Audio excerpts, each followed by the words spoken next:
ఉచిత మెగా పశు వైద్య శిబిరాన్ని ప్రారంభించిన స్పీకర్ చింతకాయల అయ్యన్నపాత్రుడు. నాతవరం మండలం గుమ్మడిగొండ గ్రామంలో ఆంధ్రప్రదేశ్ వ్యవసాయ మార్కెటింగ్ శాఖ ఆధ్వర్యంలో మంగళవారం ఏర్పాటు చేసిన ఉచిత మెగా పశు వైద్య శిబిరాన్ని రాష్ట్ర శాసనసభ స్పీకర్ చింతకాయల అయ్యన్నపాత్రుడు రిబ్బన్ కట్ చేసి లాంఛనంగా ప్రారంభించారు. అనంతరం ఏర్పాటు చేసిన సభలో ఆయన మాట్లాడుతూ నియోజకవర్గంలోని పాడి పశువులు అత్యధికంగా ఉన్నందున ఈ గ్రామంలోని ఈ బృహత్తర కార్యక్రమాన్ని ఏర్పాటు చేసినట్లు తెలిపారు. పాడి ఉత్పత్తిని మరింతగా పెంచడమే ఈ మెగా శిబిరం ముఖ్య ఉద్దేశమన్నారు. ఈ శిబిరానికి రైతులు తీసుకొచ్చిన పశువులకు ఉచితంగా రక్త, మూత్ర, పేడ, గర్భ పాల పరీక్షలు నిర్వహించి అవసరమైన మందులను ఉచితంగా అందజేస్తామని కూడా వెల్లడించారు. త్వరలోనే మాకవరపాలెం మండలం లచ్చనపాలెం గ్రామంలో కూడా ఇటువంటి ఉచిత మెగా పశు వైద్య శిబిరాన్ని నిర్వహించినట్టుగా తెలిపారు. రైతులందరూ ఈ అవకాశాన్ని సద్వినియోగం చేసుకోగలనని ఆయన కోరారు. పూర్వం ఇళ్లలో పాడి పశువులు ఉంటే దానిని పెద్ద ఆస్తిగా భావించేవారని, అటువంటి వారికే తమ పిల్లలను ఇచ్చి వివాహం చేసేవారని కూడా ఆయన ఈ సందర్భంగా గుర్తు చేశారు.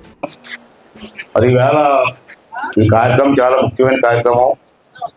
ఒక 10 రోజుల క్రితం రమణ గారు నా దగ్గరకు వచ్చి ఇలాగ పశువుల కోసం ఒక కార్యక్రమం పెడదాం అనుకుంటున్నప్పుడు మరి ఎక్కడ ఏ ఊర్లో ఎక్కువ పాలు వస్తున్నాయి అని అడిగాను. నేను అడిగితే మన నర్సీపట్నం నియోజకవర్గంలో ఎక్కువ పాలు వచ్చే సెంటర్లు 2 ఉన్నాయి.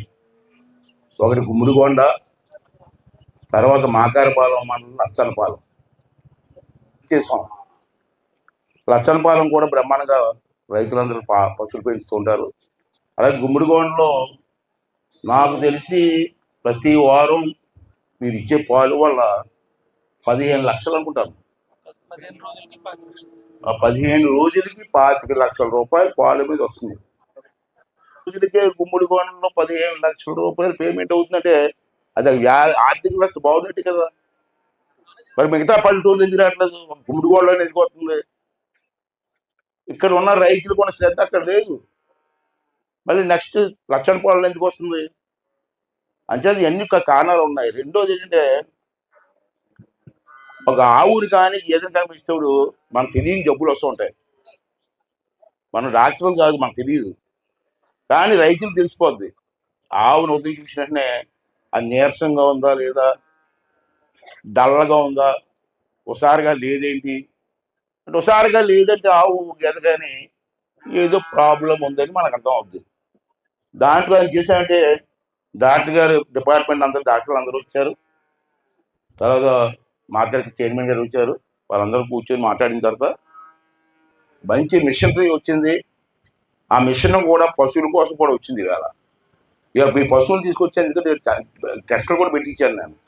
ఏంటి టెస్ట్లో బ్లడ్ టెస్ట్ చేస్తారు, ఆవు తాలూకు మూత్రం టెస్ట్ చేస్తారు. ఇక్కడ ఆవు పేడలో కూడా ఏ లోపం ఉందో తెలిసిపోద్ది. ఆ టెస్ట్ కూడా పెట్టాం. ఈవేళ ఇదాన్ని మొత్తం చేయించండి. ఇక్కడ ఉంటారు, సాయంత్రం ఉంటారు. నేను చెప్పాను, ఉంచమని చెప్పాను. తర్వాత పాలు, ఆవు ఇచ్చే పాలు ఉంటాయి. ఆ పాలులో కూడా జెన్యూన్ పాలు ఉన్నాయా లేకపోతే ఏమైనా తేడా ఉందా ఆ గేదెలో లోపం వల్ల చెప్తే ఆవు పాలు కూడా టెస్ట్ చేసుకుని మిషన్ వచ్చింది, జెన్యూన్గా ఉందా లేదని. అంటే ఇవన్నీ టెస్టులు ఉన్నాయి కాబట్టి అవన్నీ ఫ్రీగా చేస్తున్నారు. ఇవాళ ఇప్పుడు నేను ఇక్కడ చేసే టెస్టులు కానీ మీరు బయటకు వెళ్ళి చేసుకుంటే ఒక్కో టెస్ట్కి 2,000 రూపాయలు అవుతుంది. 1,800 నుంచి 2,000 అవుతుంది మీరు కానీ బయటకు వెళ్ళి చేసుకుంటే. ఈవేళ పైసా ఖర్చు లేకుండా చేయమని చెప్పి ఇక్కడ ఏర్పాటు చేసాం. మరి దాన్ని ఉపయోగించుకోండి. లేదు మేము ఉపయోగించుకోకపోతే మేము ఏం చేయలేం కదా. 2,000 రూపాయలు ఖర్చు లేకుండా ఇక్కడ చేసి ఏర్పాటు చేసాం. రెండోది అండి, ఈవేళ ఎవరైనా అర్థమవుతే నర్సీపట్నం మార్కెట్ యార్డ్లో కూడా టెస్టింగ్ మిషన్ పెట్టాం. మార్కెట్ యార్డ్లో టెస్టింగ్ మిషన్ కూడా పెట్టాం. ల్యాబ్ పెట్టాం. ఇది ఎప్పుడైనా వెళ్ళి అక్కడ కూడా టెస్ట్ చేసుకోవచ్చు.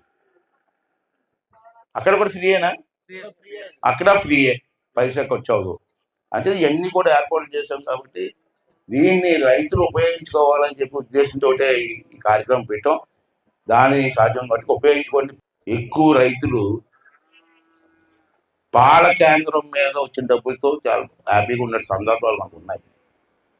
ఇటువంటి సెంటర్ల ద్వారా ఇంకా కొన్ని సెంటర్లు సరిగ్గా పనిచేయట్లేదు, కానీ బ్రహ్మాండంగా పనిచేస్తే బ్రహ్మాండంగా ఉంటాయి.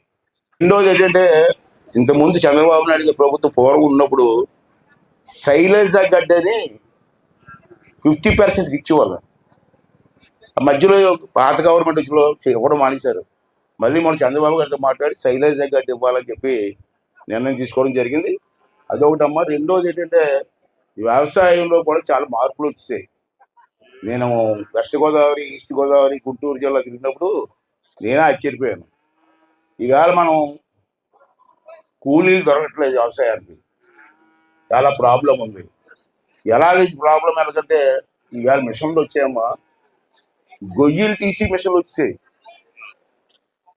మన దాంట్లో పిండేసేసి బట్టన్ నొక్కితే పొలం మొత్తం డ్రోనే వేసేస్తుంది.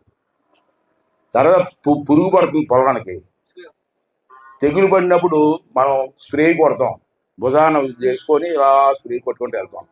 ఇప్పుడు అవసరం కోసుకుంటూ వెళ్ళిపోతూ ఉంటే ఒక పక్క కోసుకుంటూ వెళ్ళిపోతుంది, ఒక పక్క ధాన్యం వచ్చేస్తున్న పక్కకి.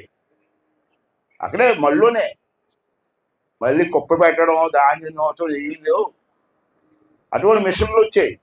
అయితే నేను ఏమంటానంటే మిమ్మల్ని, ప్రతి మిషన్ ప్రతి వాడు కొనుక్కోలేం. ప్రతి మిషను మనం కొనుక్కోలేం. ఇప్పుడు నేనున్నాను, నా 10 ఎకరాలు ఉంది, ఈ మిషన్ కొనుక్కోగలరా? కొనుక్కోలేను. కానీ మండలానికి ఒక మిషన్ ఉండాలా. అందుకే ఇక్కడ బ్యాంక్ ప్రెసిడెంట్లు ఉన్నారు, ముగ్గురు ఉన్నారు ఇక్కడ ఈ మండలంలో, కోఆపరేటివ్ బ్యాంక్ ప్రెసిడెంట్లు. వాళ్ళని రిక్వెస్ట్ చేసేదంటే, ఎవరైనా డిగ్రీ కానీ అగ్రికల్చరల్ చదువుకున్న కుర్రాలు ఉంటే ఆ కుర్రాళ్ళని 10 మంది సెలెక్ట్ చేసి ఒకటికి డ్రోన్ ఇవ్వండి, లోను, ఒకటికి ట్రాక్టర్ ఇవ్వండి, ఒకరికి ఏమో నాట్లు వేసి మిషన్ ఇవ్వండి, ఒకరికి ఏమో కన్నాలు తీసే మిషన్ ఇవ్వండి, ఒకరికి ఏమో కటింగ్ చేసి ధాన్యం నూర్చే మిషన్ ఇవ్వండి. ప్రతి మండలానికి 5 మిషన్లు ఉంటే, లేదా 10 ఉంటే, ఎవరు కుర్రాలు ముందుకు వస్తే సబ్సిడీ ఉంది అన్నద 40%. ₹1,00,000 అయితే 40% ఫ్రీగా ఇస్తుంది. డ్రోన్కి అయితే 80%. ₹1,00,000 అయితే 80,000 మీరు కట్టాల్సింది, 20,000 కట్టాలి, ఫ్రీగా ఇస్తున్నారు. నేనేమంటానంటే, మండలానికి 2 పెట్టుకుంటే కుర్రోడికి ఇస్తే ఆ కుర్రోడిని రైతులు బుక్ చేసుకుంటారు కదా, ఆ కుర్రోడికి డబ్బులు వస్తాయి, రైతుకి కూడా డబ్బులు మిగులుతాయి కదా. మరి ఇక్కడ 3 బ్యాంకులు ఉన్నాయి, కోఆపరేటివ్ బ్యాంకులు. ఆ బ్యాంకుకి మీరు అప్పు ఇవ్వచ్చు కదా, అప్పుకు పనిచేసి కుర్రాలు కూడా రెడీ అవ్వాలి కదా. ఇవన్నీ కూడా ఒకసారి మీరు అందరూ ఆలోచిస్తే ఉన్న అవకాశాలు ఉపయోగించుకోవడం, దీన్ని ఉన్న అవకాశాలు ఉపయోగించుకోవడం. అంచేది ఈ అవకాశం మిషన్ వచ్చి బ్రహ్మాండం కాదు, నిమిషాల్లో అయిపోతుంది. పొలంలో నూర్పు కూడా పొలంలో అయిపోతుంది, బస్తాలకు ఎక్కించేస్తుంది. బస్తాలు కూడా మోసి ట్రాక్టర్లు వేయాల్సిన లేదు, బస్తాలు తీసుకెళ్ళి ట్రాక్టర్ తీసి మిషన్ వచ్చిస్తుంది. ఇవన్నీ కూడా అందుబాటులోకి వచ్చినప్పుడు దాన్ని ఉపయోగించుకుంటే ₹100 వచ్చితే ₹1000 లాభం వస్తుంది. అలాగే తప్పించి మనం ఇంకా పూర్వ పద్ధతులు వెళ్తే జరిగే పని కాదు. రోజులు మారిపోయాయి, టెక్నాలజీ మారిపోయింది. అంటే ఇవన్నీ కూడా మీరు ఉపయోగించుకోవాల్సిన అవసరం ఉంది. మన నియోజకవర్గం, నర్సీపట్నం నియోజకవర్గంలో నేను 2 రోజులు బట్టి ఇదే తెప్పించాను. అసలు ఎన్ని ఆవులు ఉన్నాయి నియోజకవర్గంలో? అన్ని 101 పంచాయతీలు ఉన్నాయి. 101 పంచాయతీలు ఎన్ని ఆవులు ఉన్నాయని తెప్పిస్తే నియోజకవర్గం మొత్తం మీద ఆవులు 25,194 ఆవులు ఉన్నాయి మన నియోజకవర్గం, మన నర్సీపట్నం నియోజకవర్గంలో. గేదెలు 38,134. ఈ రెండు కలిపితే 63,328 మంది గేదెలు ఆవులు ఉన్నాయి మన నియోజకవర్గంలో. దాంట్లో నాతవరం మండలంలో తీసుకున్నాం. నేను నియోజకవర్గం చెప్పాను కదా, 4 మండలాలు, టౌను